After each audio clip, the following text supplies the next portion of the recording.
أعوذ بالله من الشيطان الرجيم. الرحمن الرحيم وبه نستعين.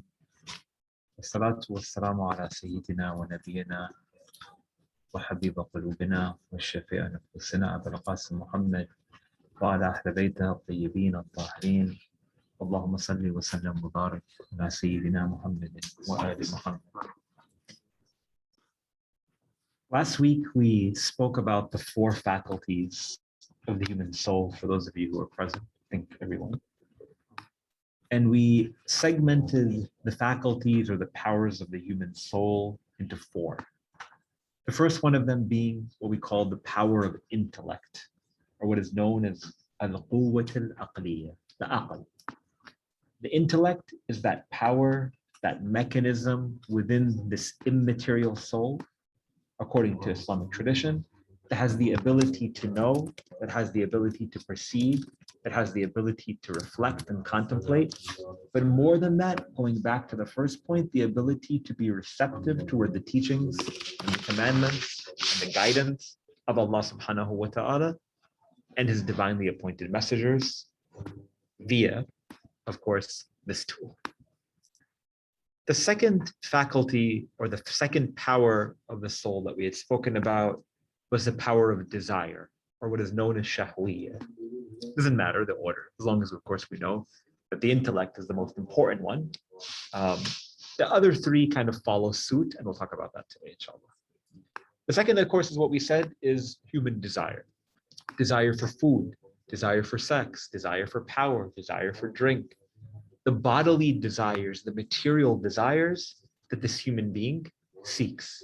Someone says, how can the human being have a material aspect to its desire when it's an immaterial object in and of itself? It's not such that the soul in itself is something physical that attracts the physical, because we defined in day one from our conversations around exactly what is the soul.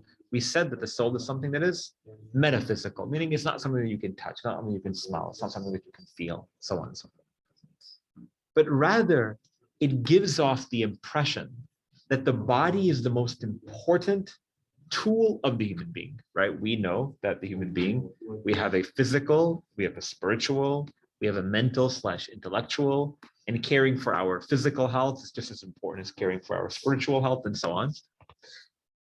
The power of desire, of physical desire, gives off the impression to the soul that the body is that which needs to be catered to. Make sense? So it gives off the impression that I need food. It gives off the impression that I need power. It gives off the impression that I need wealth. And that all of these things are going to make me happy.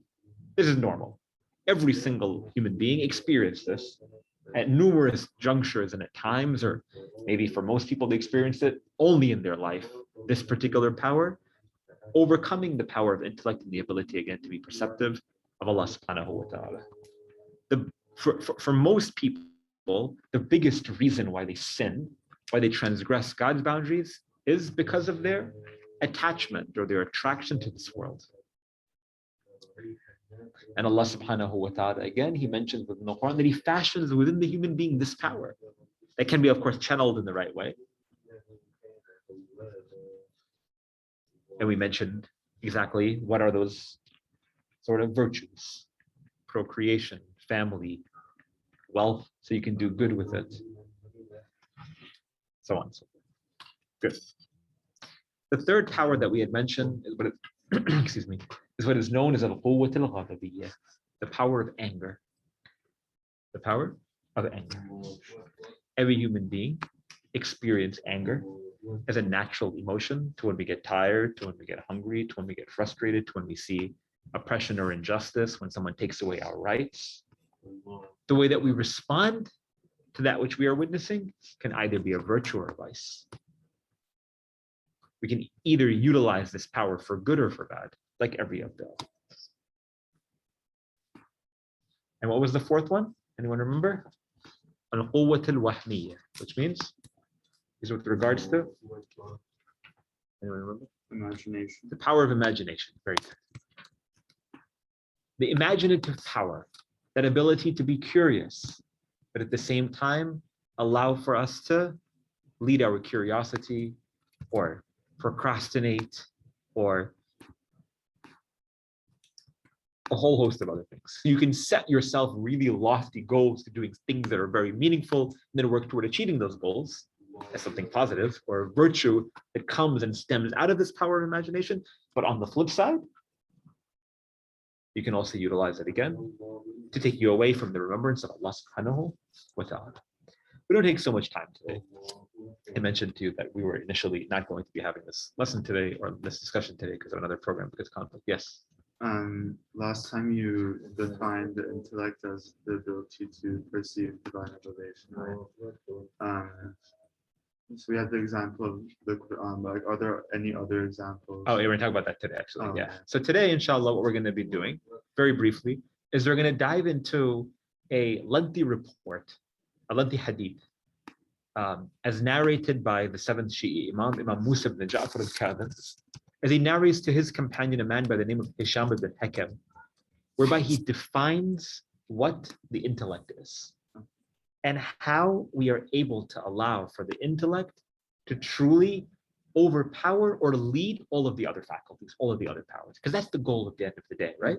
Again, when we talk about desire in and of itself, physical, materialistic desire, essentially it's not bad.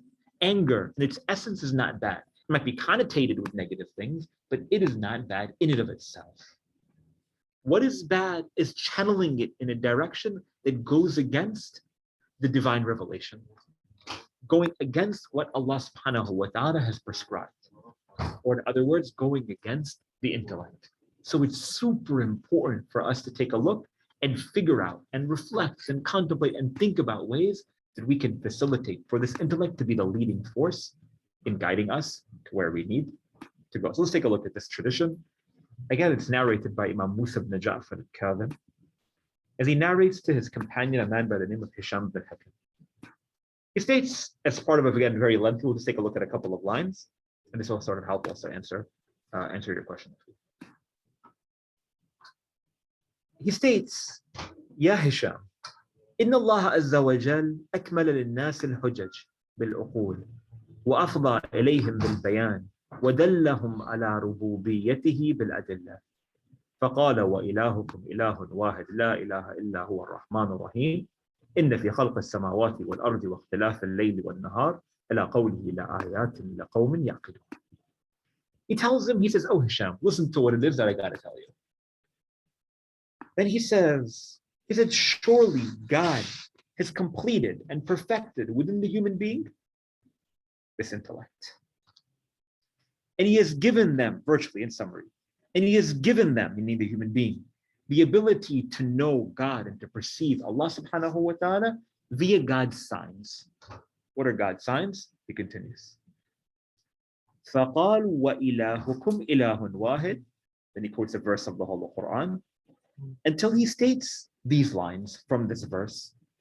إِنَّ فِي خَلْقِ السَّمَاوَاتِ وَالْأَرْضِ وَاخْتِلَافِ اللَّيْلِ وَالنَّهَارِ. That surely God has created the heavens and the earth, and he has interchanged the night with the day and the day with the night, meaning that days pass by, the sun sets, the sun rises. إِلَى قَوْلِهِ لَآيَاتٍ لِقَوْمٍ يَعْقِلُونَ. Until God says that surely these signs are signs for the people of intellect. What is God trying to say? And what is Imam Musa al-Kadhim trying to advise this companion, the student of his? He's telling him that the most clear, definitive way to work this intellect is to reflect upon God's signs.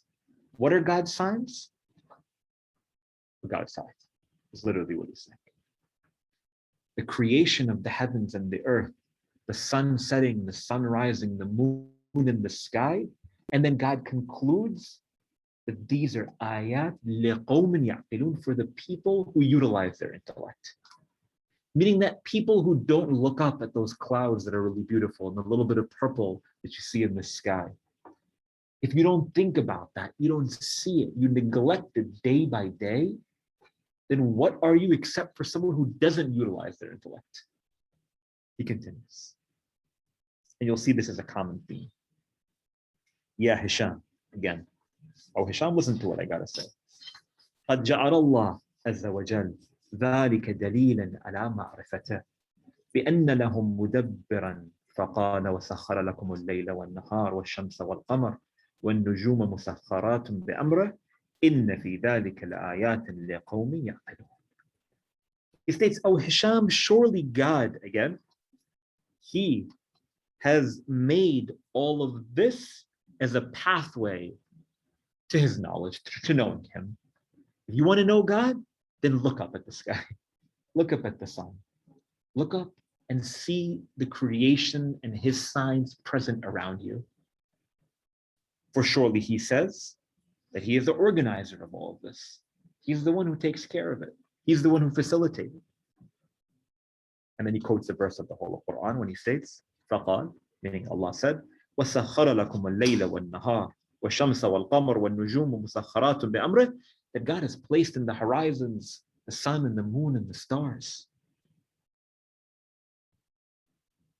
And they're all present and they all follow in accordance with His command. And then how does He conclude? إِنَّ فِي ذَلِكَ لَآيَاتٍ لِقَوْمٍ يَعْقِلُونَ.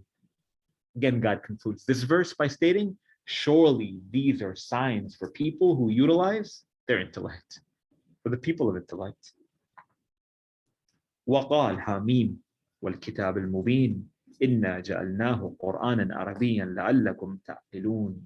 And then he continues, and he says, and God also continues, and He states in these ayat of the whole Quran, that surely we have made the Quran into the Arabic language so that you think, so that you reflect. So in addition to reflecting and contemplating upon the signs, also reflect on the Quran. To answer your question, we mentioned the Quran last time. What are some of the others?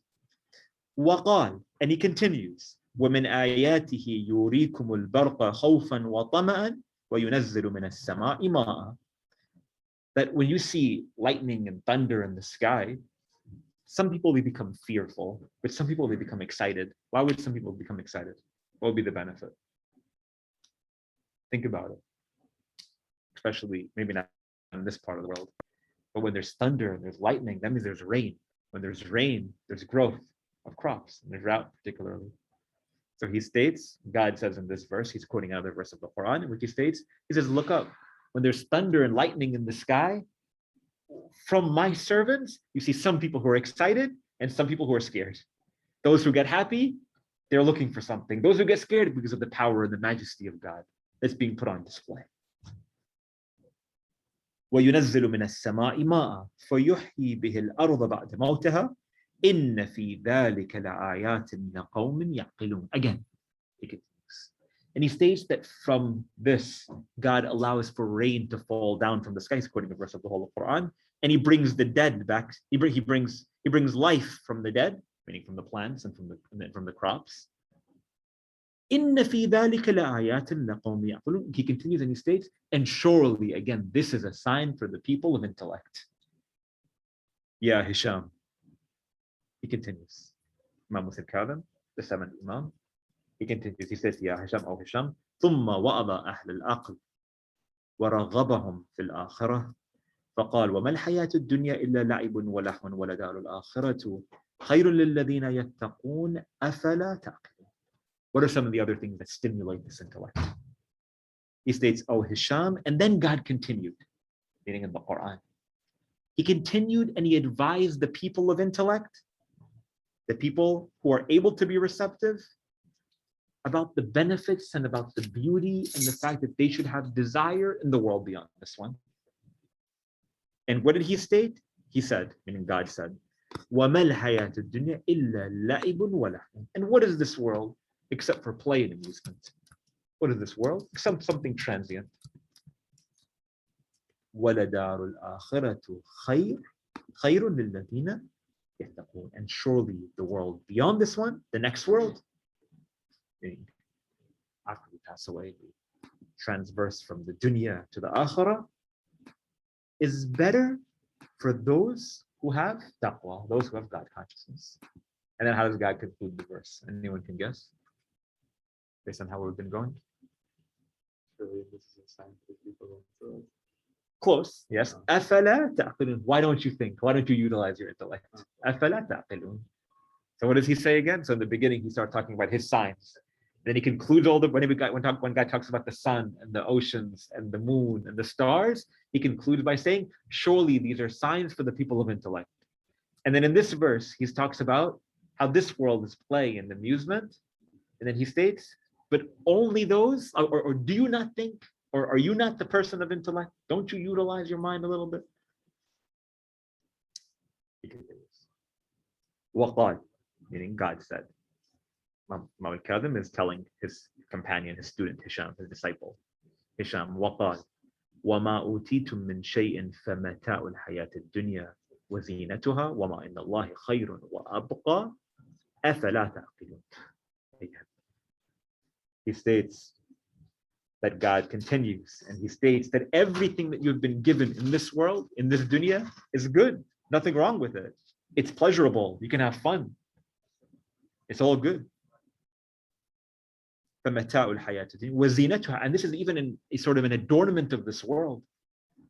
God says in the Qur'an numerous times that your wealth, that your children, your family, all these things that are pleasurable to you in this world, you should enjoy it. No worries, as long as you know two things. Number one, that it's transient, and number two, that the world beyond this one and all of those blessings are multiplied a millionfold, tenfold in the next world. That they're better. So why wouldn't you want something that's better? Like why is it okay? Why would you be okay with being complacent when you can do better? Right? You have two jobs in front of you, two job opportunities, or two colleges in front of you. Or you have the iPhone 12 and the iPhone, when just came out? 14? Huh? 13? And the iPhone 13.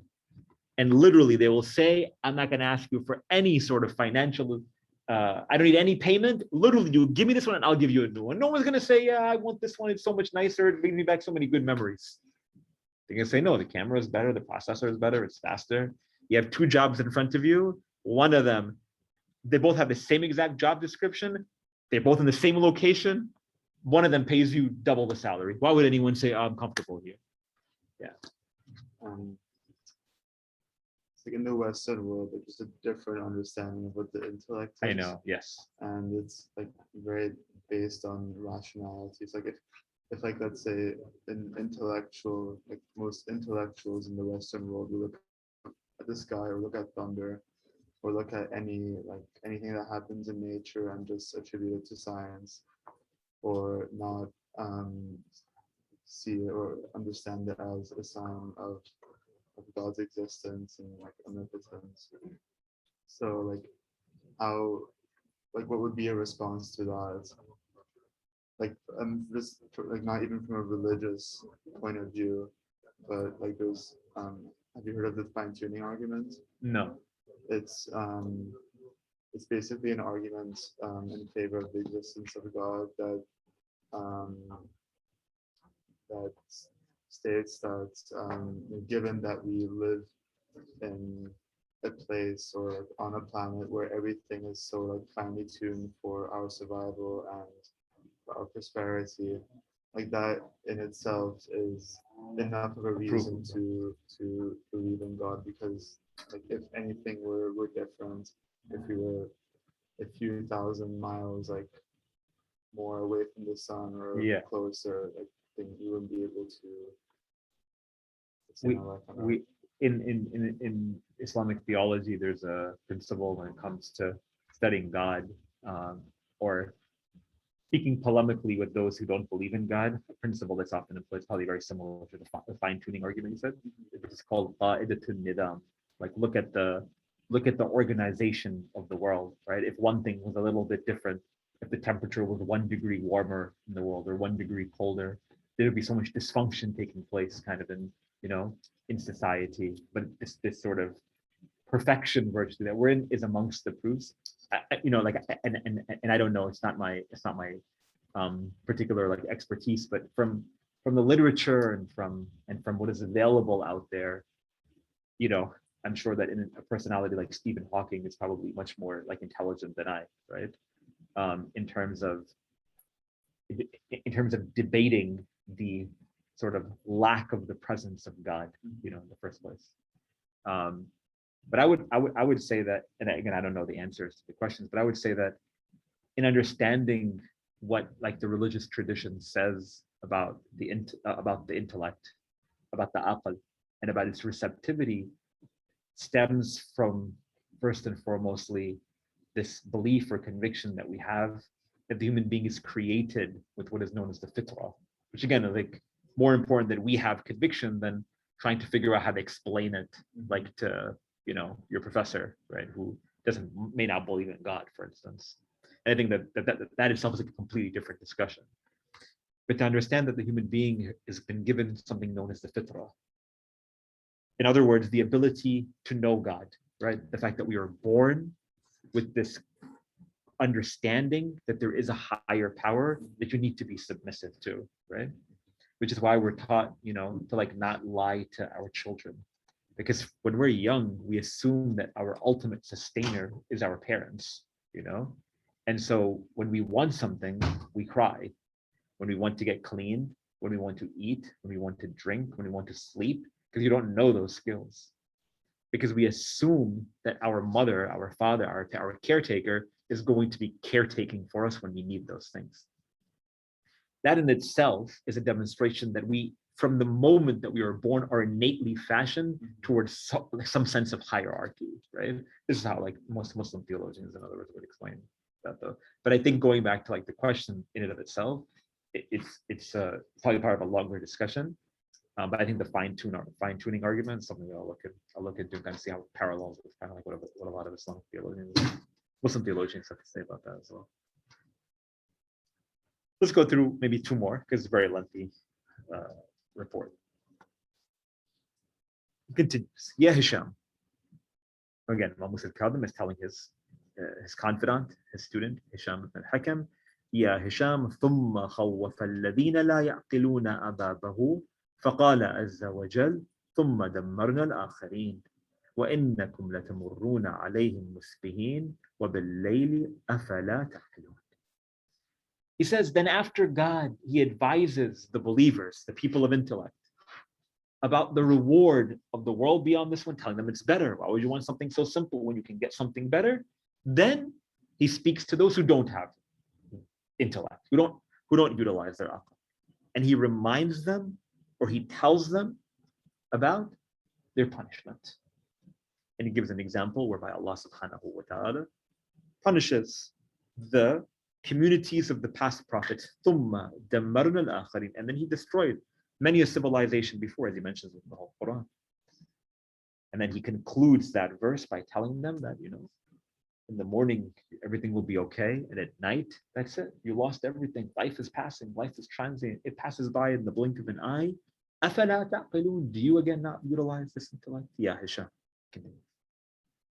ثُمَّ بَيَّنَ أَنَّ الْأَقْلَ مع العلم فقال وتلك الأمثال نضربها للناس وما يعقلها إلا العالمون.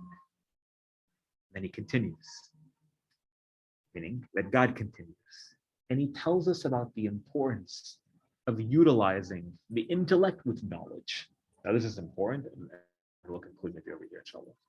We want to again differentiate between kind of the Western perception of what is the intellect and what is the Islamic definition of it. And I think like to call it the intellect probably immediately confuses us because maybe you've taken some class in philosophy 101 or something. Obviously you've taken 301 and 401 and 501 and whatever. But we're so ingrained with seeing the intellect as again sort of this, rational, logical tool that we have been given, whereby Allah subhanahu wa ta'ala within the whole Quran defines it as something very different. And there's a differentiation within this verse of the Quran with knowledge, meaning the intellect is a tool that has the ability to know God. You have to apply knowledge upon it in order to produce a fruit. So he states numerous times within the Quran that we have given you these verses of the Quran so you can reflect upon them. But how do you reflect if you don't know? How can you look up at the sun and the moon and the stars and see all of the signs if you're not also someone who studies it, I'll give you an example. And I'll conclude with this, inshallah. Anyone can take benefit from looking at the changing of the day into night, as at least I did while I was talking in the last half an hour. Your backs are against the window, but every single one of you have seen the sunset before, all right? Yeah. Every one of you hopefully has seen the sunrise before. It's beautiful. And for most people, we take those images for granted. The way that I see it is as just a beautiful sight. How about someone who is, a student of, I don't know, what are people who study the sky? Let me give you a better example. The example that I often give is if you're walking in the park and you see a nice, attractive flower. You see a beautiful flower, it looks nice. The way that I would see it is like, man, that's really beautiful. SubhanAllah, like Allah creates really beautiful plants, really creates beautiful flowers. But someone who has a higher level of knowledge of botany, they can appreciate, right, that much more than I. Or someone who's a gardener can appreciate what goes into allowing for that flower to look so beautiful a lot more than someone like me who just gazes upon it, because they're more knowledgeable in that field than I. Right? Now imagine there's a professor of botany at NYU, I'm sure there is, who comes and they walk by, they're going to appreciate that sight more than the gardener, more than the student, because again, they have a deeper knowledge of everything that comes into play in allowing for that to appear in front of them. You follow what I'm saying? And if they have that sense of belief and conviction, their knowledge and their conviction of Allah subhanahu wa ta'ala will also increase. You follow what I'm saying? How many of you have a child or like some kids in your family, like young kids? It's pretty incredible if you have like young children in your family, and I'm saying it partly because I have two kids who are fairly young, to see their development over the course of, their early years. Or even prior to that, to witness something like childbirth itself is really incredible, right? There's a human being who didn't exist in the world yesterday, and now they're alive. It's incredible. It's incredible. It's the most amazing thing that you can ever experience, the most amazing thing that you can ever see. For the doctor who gives birth to that child, if they don't believe in a God, they're just seeing it as an act of science, an act of biology, right? Another check in the box, right? Of something that they did for the day. And maybe they do it multiple times a day, I don't know, right? But for someone who sees life taking place in front of their eyes with a sense of God consciousness, in addition to their skill and their knowledge in medicine and everything that needs to go right in order for the child to be born, because a lot of things need to go right for a child to be born. There's a lot of risks associated with the event of childbirth, right? Imagine the level of knowledge that doctor who's a God-conscious believer, she or he, when they're witnessing that moment and they're giving birth to that child, again, what sort of deep knowledge and conviction that they have. And this goes with any field and in any practice and in any science. The idea is that the intellect gives us the ability to know, to believe. With knowledge, coupled with knowledge, we have the ability to take this level of our intellect and our understanding and our sort of certainty in the presence of Allah subhanahu wa ta'ala to this incredible height. And that's what we're working toward. So when you see something that reminds you of God, you want to dive into it a little bit deeper to know exactly or to see Allah subhanahu wa ta'ala in the midst of it. So you look up at the sun and the moon and the oceans and the rivers, no harm in figuring out, what needs to go right for, or why are all these purple and beautiful colors in the sky? Again, we can all appreciate it if we have no knowledge. But the moment that we increase, there's more appreciation. In this verse of the Qur'an, Allah subhanahu wa ta'ala mentions the stories that are mentioned within the book, the stories of previous prophets. Someone can get a good glimpse of the story of Yusuf, or the story of Yaqub, or the story of Nuh, or Musa, or Isa, or any of the previous prophets, and appreciate, some aspect of the lesson that Allah subhanahu wa ta'ala is providing us within the Holy Quran. But if you go and you dive a little bit deeper to understand the nuance and the details of those stories as mentioned within the hadith or something like that, again, your appreciation for it develops and becomes even more beautiful. And you're able to see God with even more clarity and even more depth. You follow what I'm saying? So these are all some tools that we can employ in terms of working toward perfecting, purifying, cultivating this intellect of ours, the aql. Inshallah, we'll continue next week. Alhamdulillah Rabbil Alameen. Wa sallallahu ala Sayyidina wa Nabiyyina Muhammad wa ala al-tayyibin wa al-tahirin. Allah